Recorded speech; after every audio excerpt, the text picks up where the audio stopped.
आज जिस विषय पर हम सब लोग यहाँ व्याख्यान सुनने के निमित्त एकत्रित आए हैं, तो आधा विषय आज, आधा विषय कल। मैं पहले आधे विषय के बारे में पूरी जानकारी आपको दूंगा, उसके बाद में जिज्ञासा समाधान। आपके मन में कोई जिज्ञासा हो तो आप रखिए, उसका समाधान 15-20 मिनट अंत में दोनों दिन रखेंगे। 2-3 चीजें मैं इतिहास के संदर्भ में पहले स्पष्ट करना चाहता हूं। पहली बात तो यह कि मैं इतिहास का विद्यार्थी नहीं हूं, पर मेरा एक मानना है इतिहास जो है वो क्लास का विषय नहीं है कि मास का विषय। आम आदमी को अपने पूर्वजों के बारे में जानकारी होनी चाहिए। हमारे पूर्वज कैसे थे, उन्होंने क्या काम किए, कैसे काम किए, जिससे कि हम प्रेरणा लेकर के नए भविष्य को गढ़ सकें। आप अन्यथा मत लेना, मैं बहुत बार सोचता हूं कि इतिहास की जितनी भी पाठ्य पुस्तकों का अभी तक सृजन हुआ है, उन सबको तो समुद्र में फेंक देना चाहिए और ऐसे नए इतिहास को गढ़ना चाहिए जो उज्जवल भविष्य का निर्माण करने में सक्षम हो। अकबर महान,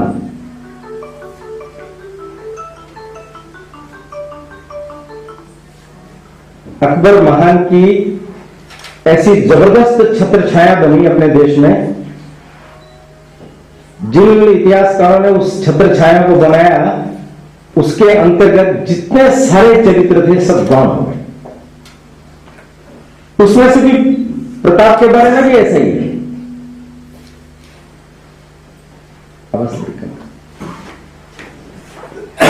प्रताप के बारे में भी ऐसा ही है कि उनको जितना स्थान मिलना चाहिए, जैसा स्थान मिलना चाहिए, अकबर के कारण से वो स्थान मिल नहीं पाया। क्योंकि अकबर को महान सिद्ध करने के लिए उस समय में जो अकबर के खुद के जो लेखक थे, उन लोगों ने भी जो कुछ लिखा है, आप पढ़ेंगे तो आपको लगेगा कितना अतिशयोक्तिपूर्ण वर्णन है। उसमें से चरित्र गौण हो गया।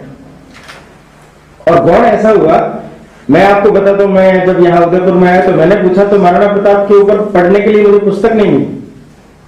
हिस्ट्री के बड़े बड़े ग्रंथ है, आप वो पढ़ लीजिए, लेमैन के लिए कोई पुस्तक नहीं। उसमें से उस समय मैंने प्रयास किया, एक पुस्तक माई एड़ा पूजन तैयार किए थे, उसका नया एक स्वरूप आ गया, हिंदुआ सूरज महाराणा प्रताप। ये कथात्मक है, खासतौर पर बच्चों के लिए बहुत उपयोगी, किंतु बड़े लोगों के लिए प्रताप गाथा ये तथ्यात्मक है। आज नहीं, कल यहां रखेंगे। ये जो चीज है ये हमें समझनी है कि महाराणा प्रताप का जो संपूर्ण जीवन है उसमें किन चीजों का महत्व है। मैं हमेशा ही इतिहास की ओर देखने के लिए एक दृष्टि रखने के लिए कहता हूं कि तथ्यों पर, तिथियों पर मत जाओ, उसके मर्म को पहचानो। एक बहुत छोटी सी बात मैं आपको बताना चाहता हूं। सलूंगर में हाडी रानी का एक स्मारक बना है, जरूर देखना चाहिए। इतिहास में इस विषय में बहुत ज्यादा तथ्य नहीं है। सलूंगर के लोगों को इकट्ठा किया, उनके बीच में मैंने विषय रखा। मैंने कहा कि ये जो घटना है कि पति को प्रेरित करने के लिए एक 17 वर्ष की नवयुवना अपना सिर काट करके दे देती है। अपने जीवन में सुख का महत्व नहीं है, महत्व किसका है? मूल्य का। मूल्य की रक्षा के लिए वो अपने सिर को काट करके दे देती है। केवल इतनी सी घटना है। ये घटना जीवित रहनी चाहिए या नहीं? रहनी चाहिए। रहनी चाहिए तो कहीं पर भी, कोई भी स्थान पर बना दीजिए आप, वो घटना हमेशा प्रेरणा देती रही। प्रताप के संदर्भ में भी ऐसा ही बहुत विवाद है। अभी की मैं आपको एक घटना सुनाता हूं। मुझे राजस्थान शिक्षा बोर्ड राजस्थान का, उन्होंने एक आलेख भेजा। उन्होंने कहा कि हम हिंदी के अंदर एक पाठ महाराणा प्रताप पर डालना चाहते हैं। आप जरा इसको देख लीजिए, थोड़ा बहुत इसमें कोई संशोधन हो तो वो बता दीजिए, तो हम उसको संशोधित कर देते हैं। मैंने पूरा लेख पढ़ा, लेख लिखने के बाद, पढ़ने के बाद मैंने उनको कहा, मैंने कहा इसमें संशोधन नाम की तो कोई चीज नहीं है, ये पूरा का पूरा लेख बदला जाना चाहिए। क्यों?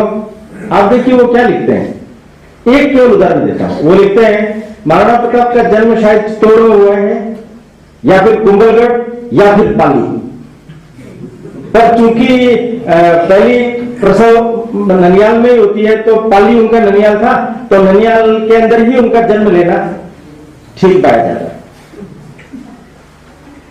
मैंने कहा कि चित्तौड़ का तो कहीं कोई नाम ही नहीं है मेवाड़ के इतिहास में उनका जन्म, कुंभलगढ़ मान्य नाम है। ननियाल वाला जो प्रसंग है उसको मैं मानता हूं, किंतु मैं दूसरी बात एक और भी कहता हूं, मेवाड़ के जितने भी महाराणा हुए हैं उनमें से किसी का भी जन्म उनके ननियाल में नहीं हुआ। इसका मतलब यह है कि मेवाड़ में महाराणाओं के अंदर यह परंपरा नहीं है, तो इसका मतलब कुंभलगढ़ में जन्म। अब विवाद बनाने के लिए कुछ भी बनाया जा सकता है। अब पाली के लोग बड़े पुरजोर से कहते हैं कि प्रताप तो हमारे यही पैदा हुए थे, हम तो उनका बड़ा स्मारक बनाएंगे। क्योंकि स्मारक बनाने में कोई प्रॉब्लम नहीं, महाराणा प्रताप के बारे में लोग ज्यादा से ज्यादा जाने, पर एक विवाद खड़ा करने में प्रॉब्लम है। विवाद खड़ा मत कीजिए। प्रताप के बारे में जो प्रेरक बातें हैं, जिस पर आम सहमति है, उनको तो स्वीकार कर लीजिए और उनका प्रचार प्रसार कीजिए। जो विवाद है, इतिहासकारों को कह दीजिए कि आप उस विवाद का निर्णय कीजिए, जब भी आप निर्णय करेंगे जो कहेंगे हम वो मान लेंगे।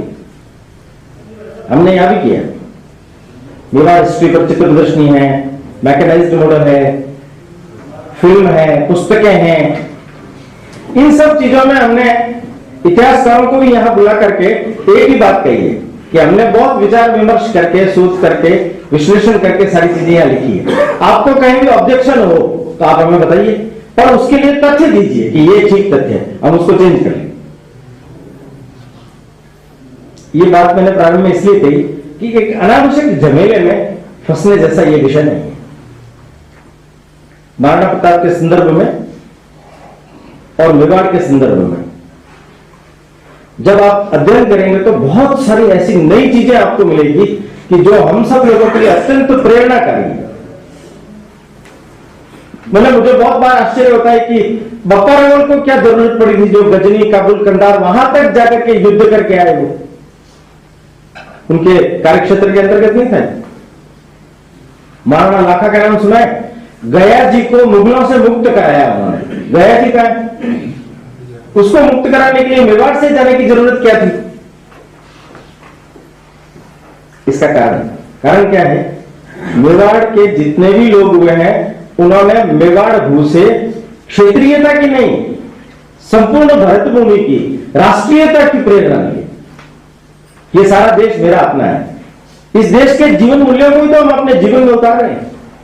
यही तो एक भावना थी उनके अंदर, और उस भावना के कारण से उनको विरुद्ध क्या मिला?